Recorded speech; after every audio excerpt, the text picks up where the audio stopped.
Bienvenidos. Hoy exploraremos temas de gran relevancia para el desarrollo sostenible y la agroecología.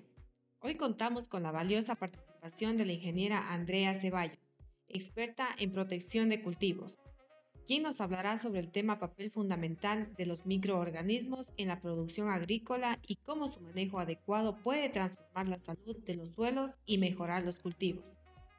Agradecemos el apoyo de la Generalitat Valenciana, a la Fundación de Religiosos para la Salud y a la Fundación Atacim, quienes hacen posible ese espacio de aprendizaje y reflexión. Buenas tardes con todos. Me encuentro acompañado de la ingeniera Andrea Ceballos.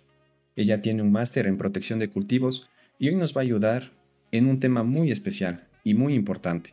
Es acerca de los microorganismos en la agroecología. Iniciamos consultándole cuál es la importancia que tienen estos microorganismos en la producción agroecológica. ¿Cómo está, ingeniero Tello? Bueno, los microorganismos en el suelo juegan un rol importante porque nos ayudan a descomponer la materia orgánica. Entonces, cada ambiente o cada lugar específico, de acuerdo a sus condiciones de clima, de suelo, tienen microorganismos diferentes. Entonces, es importante tener en cuenta esto, ya que cuando nosotros compramos en una casa comercial microorganismos, puede que esta tasa de bacterias u hongos nos sirva como no nos sirva. Entonces siempre es importante realizar un estudio del microbioma que tiene el suelo en el lugar donde usted desea implementar el cultivo. Es como, por ejemplo, hacer un análisis de qué microorganismos y qué rol están cumpliendo. Y, por ejemplo, ¿cómo podemos darnos cuenta nosotros de cada uno de estos roles que nos menciona? Por ejemplo, ¿qué se encargan de hacer ellos en la agricultura, en el proceso del cultivo? Ya. Bueno, uno de los microorganismos que más podemos nosotros darnos cuenta es las micorrizas. Estas micorrizas se encuentran especialmente en las raíces o en la parte, la rizósfera de las plantas. Y lo que proporcionan es que a veces el fósforo no está muy asimilable para las plantas en el suelo, entonces ellas lo hacen asimilable a través de reacciones químicas. Tenemos también las bacterias fijadoras de nitrógeno, las cuales ayudan a fijar el nitrógeno atmosférico para que la planta lo pueda asimilar y sirva como fertilizante. Entonces es importante recabar que estos microorganismos, cuando usted está en un suelo que haya sido ya fertilizado con componentes sintéticos del mercado, ellos ven que ya no necesitan hacer este trabajo y merman su actividad. Puede que estén en una actividad latente, pero usted se va a dar cuenta de eso cuando empieza a salinizarse el suelo, cuando empieza a haber una capa de color blanca sobre el suelo. Significa que usted ha puesto mucho exceso de fertilizante y los microorganismos no están actuando para descomponer, por ejemplo, la hojarasca. Usted se va a dar cuenta en un bosque o en una plantación de cacao donde hay hojarasca, coge y ve que en teoría, por arte de magia, empieza a descomponerse. Hay pedazos más grandes, más chiquitos, y si sigue cavando, empieza a ver como que se hubiese cernido esa tierra. Entonces, de ahí usted está viendo la presencia de microorganismos.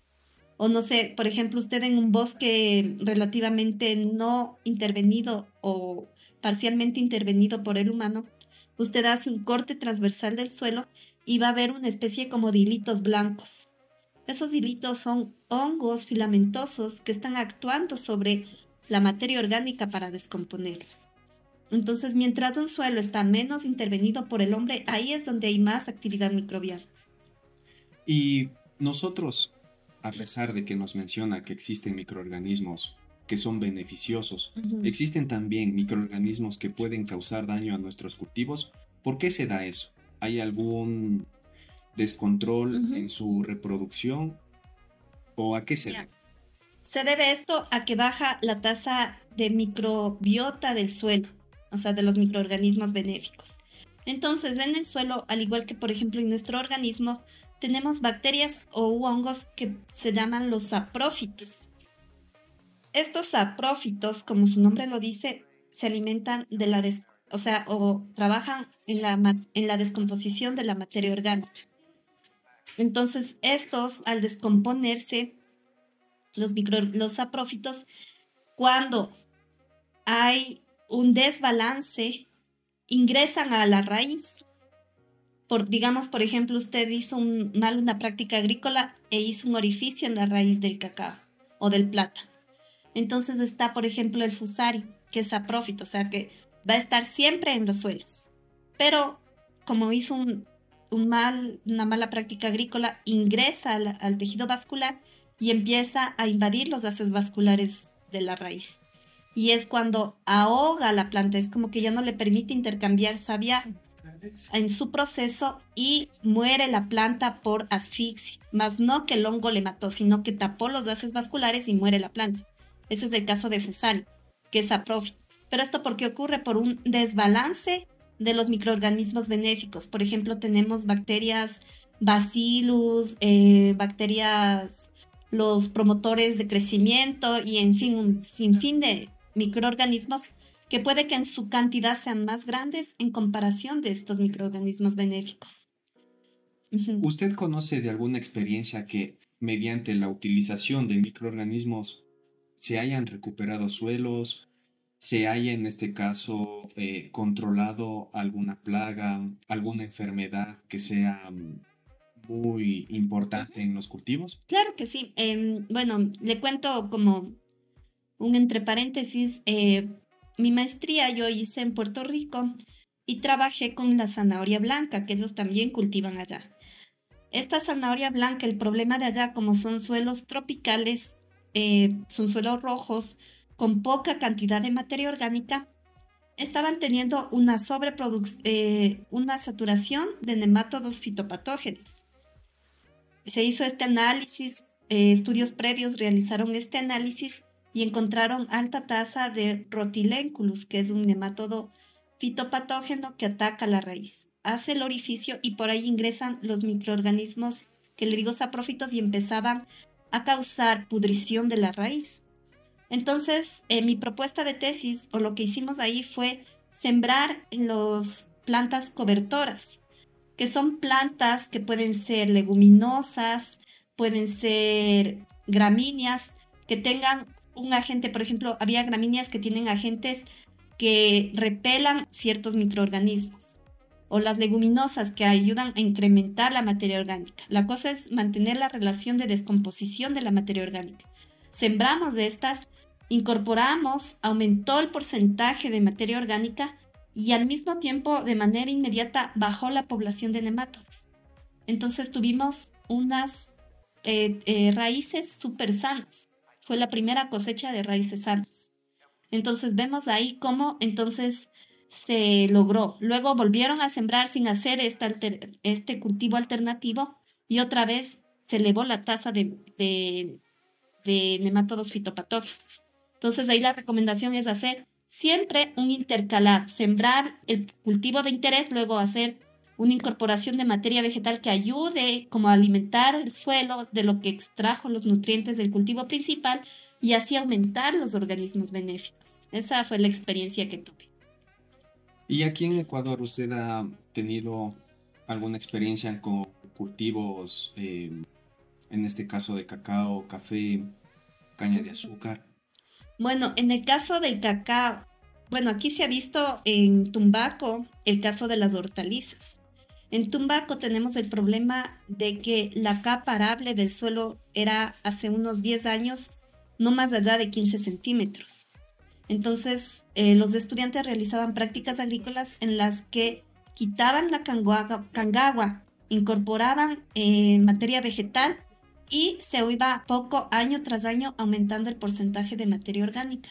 Entonces, de esta forma, ahora podemos ver que son uno de los mejores suelos del área donde se produce hortalizas, tomate riñón, albahaca, rábanos, zanahoria, un sinnúmero de hortalizas y prácticamente orgánicas.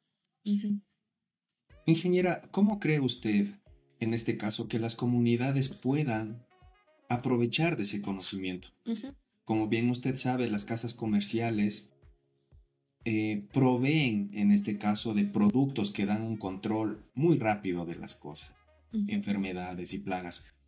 Pero en este sentido, cómo se pudiese hacer que se empoderen los pequeños productores. Ya.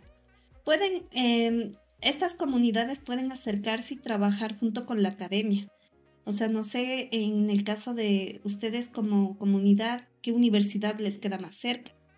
Y acercarse como miembros y plantearles un proyecto, y las universidades tienen la capacidad de hacer proyectos de vinculación con la sociedad, en la que los estudiantes de manera gratuita ponen en práctica sus conocimientos y hacen estos proyectos. Entonces una idea es, por ejemplo, hacer un programa de capturación de microorganismos benéficos de la zona. Entonces, nosotros tenemos aquí los laboratorios, el conocimiento de los docentes y hacer ese intercambio de hacer los estudios de ver qué microorganismos. Pero también necesitamos inversión de la empresa privada que nos ayude con la compra de reactivos, compra de materiales que se necesita para realizar este análisis y determinar qué microorganismos hay y potenciarles, hacer como una especie de mini laboratorio para la comunidad. Entonces, digamos, en su comunidad encuentran que hay un alto índice de tales y tales microorganismos. Pueden ser rhizobius, pueden ser las micorrizas mismo, u otros hongos. Entonces, empezar a propagar de manera local y de manera fácil que los agricultores puedan adoptar esa tecnología. Entonces sí, podemos trabajar, pero para eso tenemos que hablar con autoridades, hacer un convenio y establecer un marco legal en el que con gusto como Universidad Central estamos también abiertos a hacer eso. Y en cuanto a la cuestión económica, ¿es viable esto? Depende del enfoque que usted le quiera dar. Por ejemplo, tiene un enfoque a largo plazo en conservar la agroecología. Nosotros estamos viendo que cada vez se deteriora el campo agrícola y la tierra se va quedando estéril.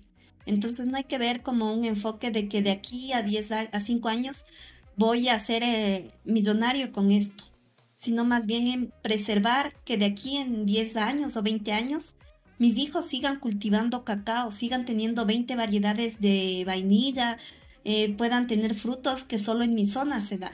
Entonces esa es la riqueza patrimonial que nos queda. Ahora, claro que se puede también nosotros patentar esas bacterias y hacer estudios para probar en cultivos comerciales y por medio de una patente sacar un rédito económico que contribuya a este proyecto. ¿Qué mensaje final le da a los productores agroecológicos que utilizan o que están por utilizar los microorganismos?